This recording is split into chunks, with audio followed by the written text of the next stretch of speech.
Business की कुछ ताज़ा खबर इस छोटी सी वीडियो में।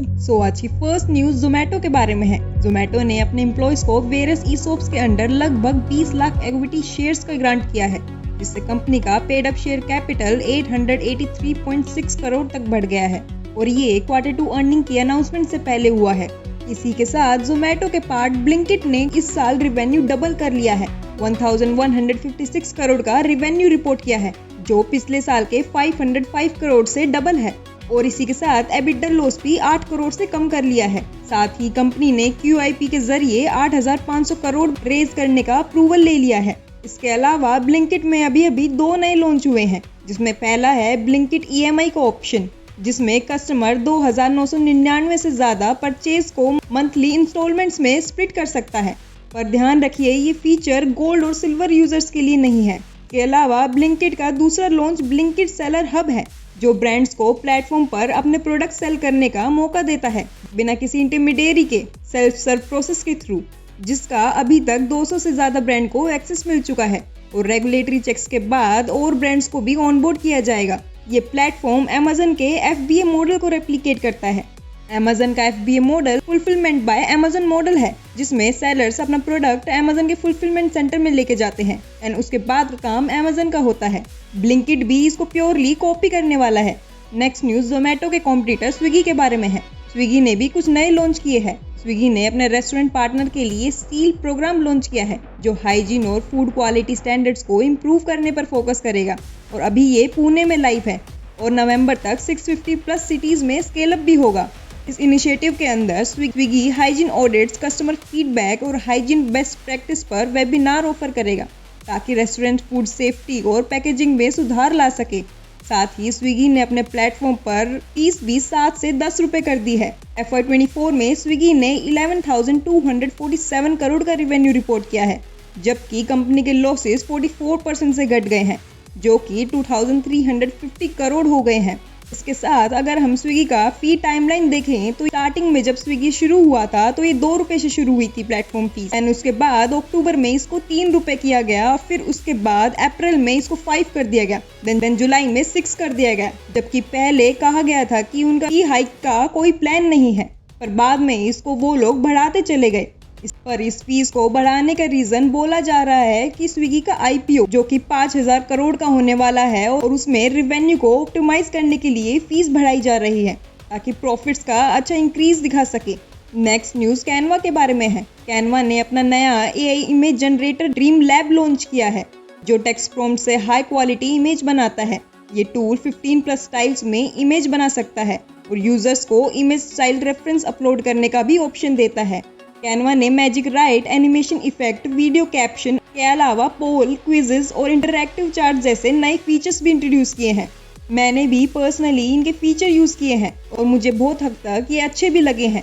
अगर आपने भी इन फीचर्स को यूज किया है तो आप मुझे कमेंट सेक्शन में अपना एक्सपीरियंस बता सकते हैं। साथ ही वीडियो के एंड में मैंने कुछ फन क्वेश्चंस रखे हैं, जिनका जवाब देकर आप अपनी नॉलेज को टेस्ट कर सकते हैं।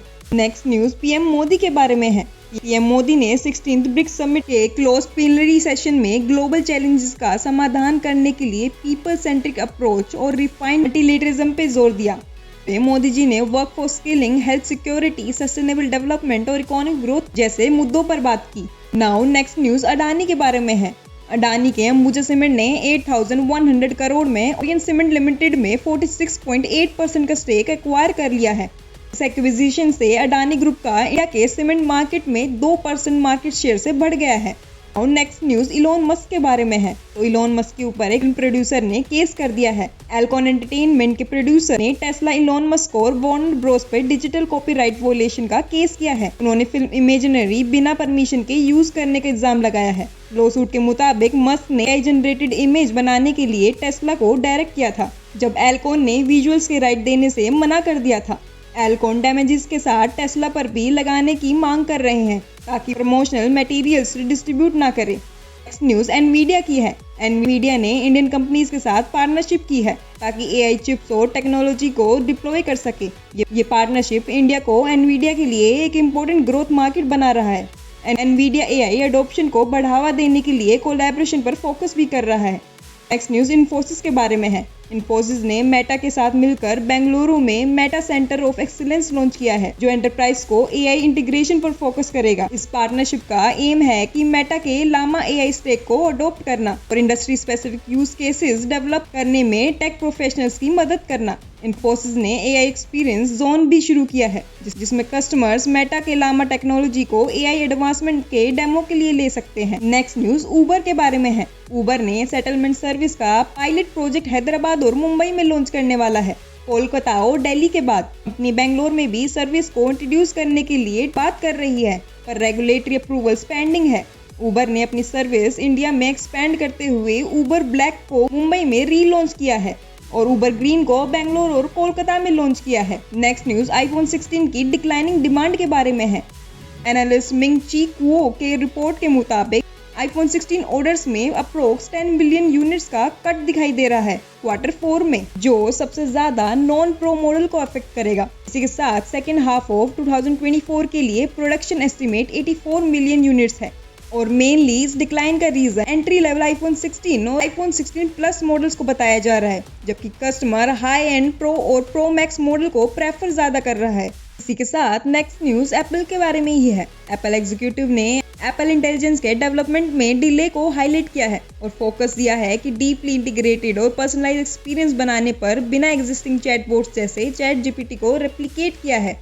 कंपनी प्राइवेसी को प्रायोरिटाइज करते हुए ऑन डिवाइस प्रोसेसिंग और इनक्रिप्टेड कम्युनिकेशन के माध्यम से काम कर रही है और ये फीचर ग्रेजुअली रोल आउट होने के चांसेस है अगले कुछ सालों में। सीरी इवॉल्व होती रहेगी हर अपडेट के साथ। एप्पल इंटेलिजेंस को लेवरेज करते हुए यूजर कॉन्टेक्स्ट को बेटर समझने और यूजफुल असिस्टेंस देने के लिए काम किया जा रहा है। नेक्स्ट न्यूज पेटीएम के बारे में है। पेटीएम को अप्रूवल मिल गया है और नए यूजर्स ऐड करने की परमिशन भी मिली है और ये 8 महीने के सस्पेंशन के बाद है। ये सस्पेंशन रेगुलेटरी कंप्लायंस इशू की वजह से लगाया गया था, जिसे कंपनी ने अब एड्रेस कर लिया है। ये अप्रूवल पेटीएम की ग्रोथ को डिजिटल पेमेंट लैंडस्केप में और कॉम्पिटिटिव बनाएगा। नेक्स्ट न्यूज बायजूस के बारे में है। सुप्रीम कोर्ट ऑफ इंडिया ने NCLAT को ऑर्डर को ओवरटर्न किया है, जिसमें बायजूस के खिलाफ इंसॉल्वेंसी प्रोसीडिंग को रोक दिया गया है। ने बायजूस और BCCI के बीच का 158 करोड़ का सेटलमेंट एग्रीमेंट नलिफाई किया है और BCCI को ये अमाउंट क्रेडिटर्स के कमिटी के साथ डिपॉजिट करने को कहा है। नेक्स्ट न्यूज मेक माई ट्रिप के बारे में है। मेक माई ट्रिप क्वार्टर 2 FY25 में प्रॉफिट रिपोर्ट किया है।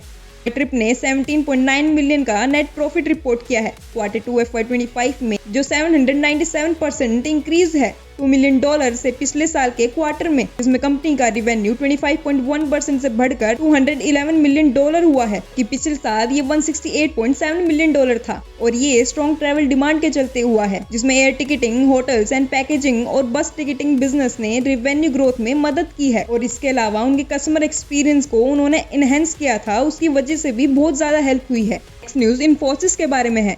इन्फोसिस ने अपने एक्सपेंडेड लिविंग लैब्स नेटवर्क को लॉन्च किया है, जिसमें ग्लोबली 12+ सेंटर्स हैं जो इनोवेशन को एक्सेलरेट करने में और इमर्ज टेक्नोलॉजीज का बिजनेस ट्रांसफॉर्म में यूज करने पर फोकस कर रहा है। कंपनी ने यूनिवर्सिटी ऑफ कैम्ब्रिज के साथ कोलैबोरेशन अनाउंस किया है ताकि AI लैब एस्टेब्लिश की जा सके और AI पावर सॉल्यूशन को आगे बढ़ाया जा सके और ये सेम चीज विप्रो ने भी की है। विप्रो ने वेल्थ टाइम और GBST के साथ पार्टनरशिप की है ताकि एक डिजिटल फर्स्ट प्लेटफॉर्म डिलीवर किया जा सके। वेल्थ टाइम के ऑपरेशन विप्रो के UK सेंटर ऑफ एक्सीलेंस में ट्रांसफर करते हुए सर्विस स्टैंडर्ड और फ्रंट एंड एप्लीकेशन को इनहेंस किया जा सके। इन दोनों न्यूज से ये पता लगता है कि इंडिया कितना बड़ा AI के लिए मार्केट है। सब बड़ी से बड़ी कंपनियां इंडिया में एंटर करना चाहती हैं कि वो हमारे यूथ के पोटेंशियल को अच्छे से जानती है, जो पिछले कुछ साल में अच्छे से उभर कर आया है।